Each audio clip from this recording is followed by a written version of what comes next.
How many hours did it take you to make that? Probably about 15. 15 hours. That's more than we've ever worked on anything. Even combined even. This is Daniel. Not to be confused with me, but he reached out, Dan, but he reached out to us a while back and he wanted to make a ukulele for us to cut in half. But why? Sounded like a fun thing to do for science. Science. It's always for science. So he handmade this ukulele so that we can cut in half, but I feel bad cutting in half. I think it'll be funny. To watch 15 hours of his life be destroyed in a few seconds. Okay, this might be a stupid question. I always thought the hole had to be like behind the strings.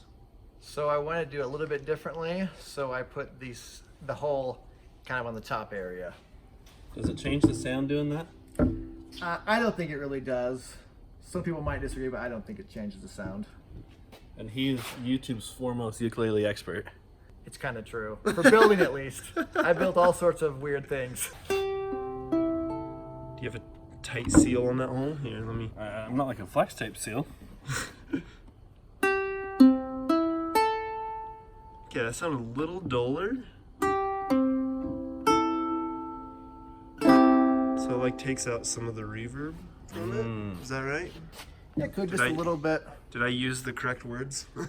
I think it'd have some of the sound less focused coming out the sound hole, but Sound hole. Is it called a sound hole? Because I really hope it is. oh, that's what it's called. That's the technical name. Sound hole. It sounds like a whale's blowhole or something. Yeah, The sound hole. the sound hole of Ast. The more you know. That is a sound hole. So our plan is we're gonna cut it right down the neck. 2 strings on one side, 2 strings on the other side, just like the trumpet. Trumpets don't have strings, Dan. Well, just like on the trumpet, we'll play it beforehand, and then we'll cut it and flex tape it back together, and then play it again and see how close it is. Play the 2 clips side by side, and just because this is science. Let's hear it.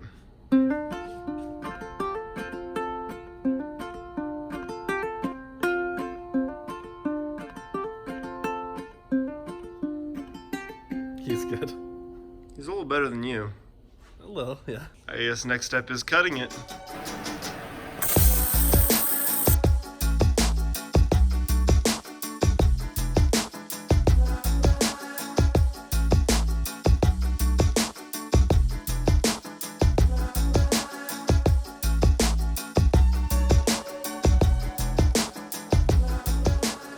I think we just enlarged the sound hole.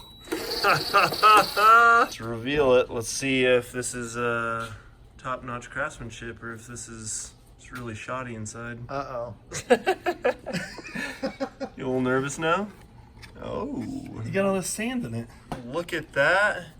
Did a little like tenon biscuit or whatever. I don't know, what would you call that? A dowel? A dowel? Some biscuit joinery. held together firmly. This is it all cleaned out. The neck strength has not been compromised, so your strings should still be tight. You even need to flex tape it? I don't know. You know what they say, the bigger the sound hole, the better the sound, so. I'd heard that somewhere. How about you hand it to somebody who knows how to play it? How about that? Let's see what we got here. We might need some flex tape just to keep everything in the same. That's pretty good for it being like not even lined up. You got some crisscross working here? Nope. It's all about the bracing to make it strong enough, but then also Wiggly enough. wiggly. It has to be wiggly enough to make the wiggle sound.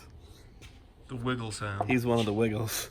Okay, so on the top side, we've got a gap that is ranging from like 1/8 to just over 1/8. And on the bottom, the jet is so far away from this side, like it has time to expand out. So we're like close to a 1/2 inch wide in some spots there. It's a nice gap. Once that sticks, you're committed. And once float it all the way. Floss it. It's really close. Don't lose it. Floss. Oh, it's stuck to my finger. This is literally the hardest thing we've ever done. I feel like we've said that before. Well, this tops everything prior to this. There you go. Ooh, a little stretch to it, so it pulls it tight. Those butterfly stitches.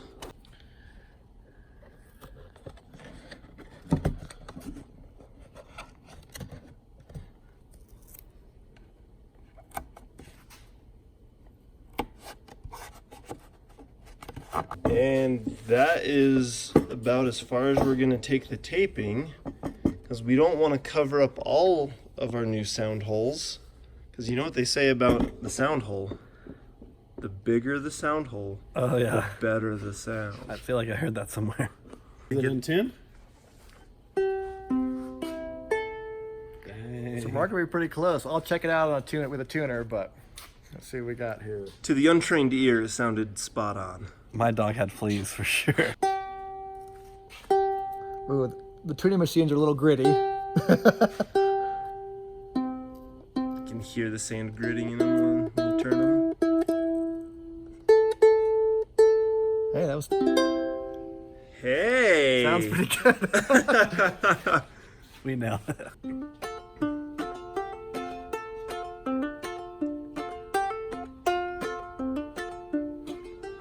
Dang, we're good. I even think it's better than it was before because of the larger sound hole. Yeah, because I think the bigger the sound hole, the better the sound. Yeah, I think that's what they say.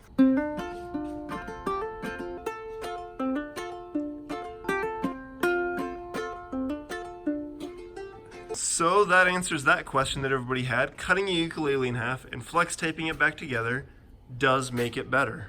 Yes. It is just... I don't know what I was saying, but it's true. Huge thanks to Daniel for allowing us to cut one of his ukuleles in half. He really did spend a ton of time making this. He actually has a video of him making ukuleles. He actually has a YouTube channel about making ukuleles. And that YouTube channel is... Circuits and Strings. We'll have a link down in the description to his video of him making this exact ukulele that we cut in half. Go and check it out. He really does do awesome work.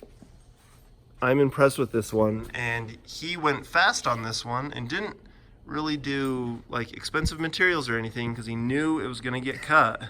It was still fun watching his Instagram posts and like seeing it come together, and I was like, I think that's the one I'm cutting in half. And yep, it was.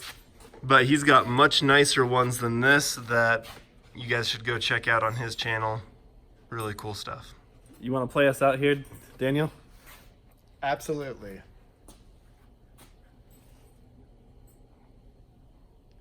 What are we doing? Waterjet, best YouTube channel that I ever met. Waterjet.